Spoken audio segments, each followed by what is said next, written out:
Hello guys. तो आज हम जाने वाले हैं हमारे एक नए ब्लॉग पर। तो आज मैं आपको ले जाने से पहले हमारे इस गाड़ी पे जा रहे हैं हम। तो चलते हैं, एक नए जगह है। बिल्कुल आप जिस जगह को जाना आप चाहते हैं लेकिन आप गए नहीं होंगे या फिर गए होंगे तो आपको उसके बारे में पूरी जानकारी नहीं होगी, तो हम उसी जगह पर जाकर हमको पूरी आपको डिटेल देंगे। तो बने रहिए वीडियो में, वीडियो को बहुत ही मज़ा आने वाला है आज गाइस आपको। तो शुरू करते हैं आज का वीडियो, ठीक है।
रास्ते में हमको एक नदी मिली और इस नदी के अंदर भागीरथी का पानी आता है और यह नदी आगे जाकर अन्य नदियों में मिल जाती हैं।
हम नाथद्वारा पूछे गाइस, लेकिन यहाँ पर जो दृश्य सुनने को मिलती है, बातें बनी बनाई बहुत सी बातें बनते हैं, मगर अगर आप इतिहास और शास्त्रों और धर्मशास्त्रों की माने तो यहाँ के पीछे बहुत बड़ी कहानी छुपी है। जैसे कि हम सब ने सुना है कि यहाँ पर मंदिर बना है, तो इसके पीछे बहुत बड़ा एक कारण है। इतिहास के अनुसार यहाँ पर एक कारण है कि जब इंद्रदेव का प्रकोप हुआ था और जब कृष्ण भगवान ने गोवर्धन पर्वत को उठा करके यहाँ पर अपने मतलब वहाँ के लोगों को शरण दी थी, तो उसके पीछे उस समय का बोला जाता है कि उस समय इसी जगह पर आकर उन्होंने ये किया था, इसलिए यहाँ पर बनी गई। लेकिन अगर अन्य बात हम कहानी के अनुसार माने तो उस पर एक दूसरी बात बताई गई है। इसमें यह है कि जब मुग़लों का शासन था उस समय अंग्रेज़ औरंगजेब ने यहाँ पर मतलब हमले करने की कोशिश की और सब हिंदू मंदिरों को नष्ट करने की कोशिश की। उस समय वहाँ के आते समय एक श्रीनाथ जी की एक मूर्ति लेकर कोई आ गया था व्यक्ति, तो उसने उस मूर्ति को बचाने के लिए एक रास्ते में गिर गई। उस जगह का नाम सियात था, उस गांव में गड्ढे में धंस गई। उसने बहुत सारे लोगों ने कोशिश करने पर भी वो न निकली। तो तब वहां के राजाओं ने, संग्राम सिंह और राणा प्रताप ने 20,000 राजपूतों सिपाहियों के साथ मूर्ति की सुरक्षा के लिए तैनात कर दी। उधर मुगल सम्राट औरंगजेब सैनिकों को लेकर वापसी आदेश दे डाला। इसके साथ ही यहाँ पर उस मंदिर का निर्माण किया गया और आज यहाँ पर हजारों श्रद्धालु आते हैं और अपने मन से यहाँ के पूरे मतलब मज़ा लेते हैं। और सबसे बड़ी बात मेरे को यहाँ की वो लगी कि यहाँ पर जो लोगों की श्रद्धा है वो बहुत ही अटूट और बहुत ही दर्शनीय है। यहाँ पर दिन में 8 बार दर्शन होते हैं और यहाँ पर अलग अलग तरीक़ों से मतलब दरवाजे खोले जाते हैं, मतलब अलग अलग टाइम खोले जाते हैं। उसके पीछे एक बहुत बड़ा कारण यह है कि बाल कृष्ण अपने बचपन में इतने आकर्षक और तेजस्वी थे कि उनके देखने की लालसा आसपास की महिलाओं, गोपियाँ नंद बाबा के आसपास घर के चक्कर लगाती रहती थी। और यशोदा माता को इस बात की परेशानी रहने लगी कि गोपाल के खान पान तथा आराम में बाधा पैदा होगी। इसी कारण से ये 8 प्रकार से बने जाती हैं और ऐसे ही चलता रहा। और हम जब दर्शन करने भी गए और अंदर का नज़ारा बहुत ही अच्छा था। हमें 11:15 पे 11:15 मतलब दर्शन हुए और 2-3 चीज़ें थी जो बहुत ही आकर्षक लगी। एक यहाँ पर एक फुहारे टाइप कुछ रखा हुआ था जिससे पानी आ रहा था और कृष्ण मतलब उस समय वो जो अंदर का नज़ारा था मैं उसको शब्दों में बयां नहीं कर सकता। आप भी आइए और दर्शन करिए और पूरा नज़ारा का मज़ा लीजिए। और यहाँ पर नाथद्वारा में एक महोत्सव मनाया जाता है, उसको शरदकालीन अन्नकूट महोत्सव बोलते हैं। यह महोत्सव श्रीनाथ जी के उपलक्ष्य में मनाया जाता है। एक बात और, नाथद्वारा शहर की राजस्थानी शैली के लिए जाना जाता है, जिसे पिछवाई पेंटिंग भी कहा जाता है। और यहाँ पर रंगीन कपड़े व डिजाइन बहुत तरह के अन्य सामान भी मिलते हैं। नाथद्वारा में आपको सबसे ज़्यादा चांदी की दुकानें मिलेगी व अन्य मूर्तियों की दुकानें मिलेगी।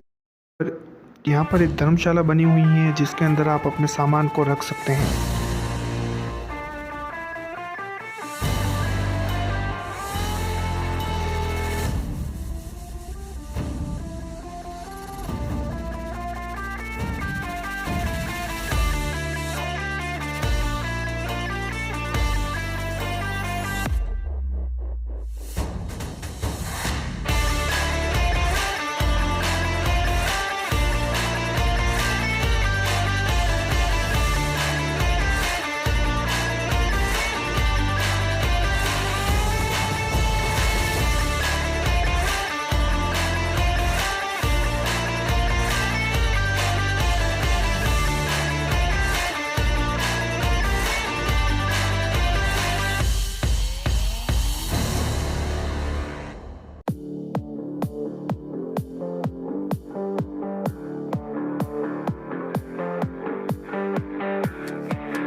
जब हम आगे बढ़े तो हमें एक तरफ यहाँ पर कृष्ण की मूर्ति भी दिखाई गई, जो आप अभी देखेंगे।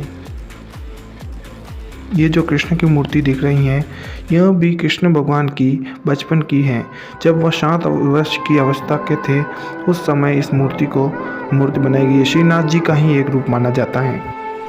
इसके बारे में अधिक जानकारी इंटरनेट पर उपलब्ध नहीं है, इसलिए मैं आपको नहीं बता पा रहा हूँ।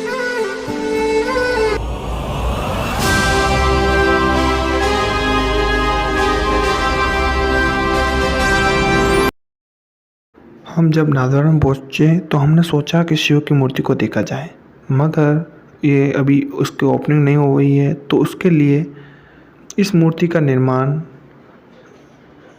स्वायत्त शासन मंत्री शांति धारीवाल द्वारा कारोबारी मामले में किया गया था। इस मूर्ति को 351 फुट ऊंची बनाई गई है तथा इस मूर्ति के ऊपर 250 किमी ऊंची हवाओं का भी कोई असर नहीं होता है। इस मूर्ति का शिलान्यास 2012 में मुख्यमंत्री द्वारा किया गया था तथा इस मूर्ति को दुनिया की सबसे बड़ी मूर्ति कहा जाता है तथा स्टैचू ऑफ लॉर्ड शिवा के नाम से इस मूर्ति को वर्ल्ड में मान्यता प्राप्त है। कृष्ण और शिव जी को देखने के बाद हम वहाँ से निकल करके गणेश टेकरी आ गए और गणेश टेकरी पे गणेश जी का मंदिर बना हुआ है। इस मंदिर की मान्यता है कि इस मंदिर में गणेश जी को एक बार दर्शन कर देने पर वो हमारा कभी भी साथ नहीं छोड़ते हैं। तो यहाँ पर आप देख रहे हैं कि यहाँ पर पिकनिक मनाने के लिए बहुत ही अच्छी जगह है और यहाँ पर मूर्ति बनी हुई है और ये सफ़ेद मार्बल का बनाया गया है और इसके ऊपर लाल रंग का ध्वजारोपण भी किया जाता है। और जो सज्जा देख रहे हैं यहाँ से आपको वहाँ का बाकी का एरिया मतलब दिखाई देता है तथा यह शिव मूर्ति से 2.5 किलोमीटर दूर है। और इस मूर्ति को अभी वर्तमान में हम आए हैं तो यह दरवाज़ा तो बंद दिख रहा है गणेश जी का, लेकिन मैं आपको उनके अंदर का नज़ारा दिखाता हूँ। तो हम चल रहे हैं, तो ये हम पहुँच गए हैं और आप देखिए यहाँ पर गणेश जी के अंदर ये नज़ारा देखिए आप।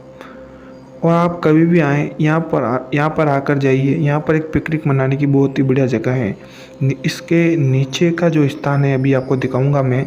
यहाँ पर बहुत ही अच्छी बच्चे के खेलने के स्थान लगा हुआ है।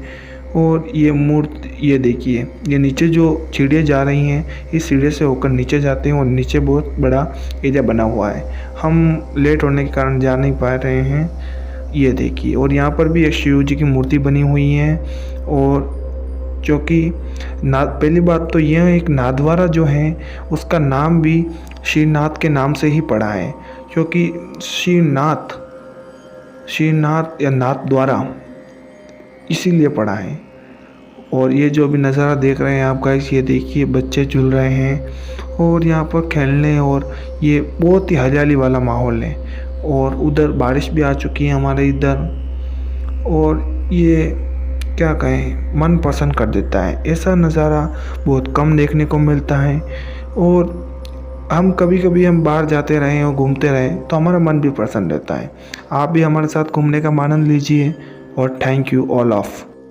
नाथद्वारा से निकले हम, तब रास्ते में बहुत ज़ोरदार बारिश आई। हम पूरे के पूरे भीग गए, मगर यहाँ का नज़ारा बहुत ही अच्छा लगा। इस बारिश में मज़ा ही आ गया गाइस।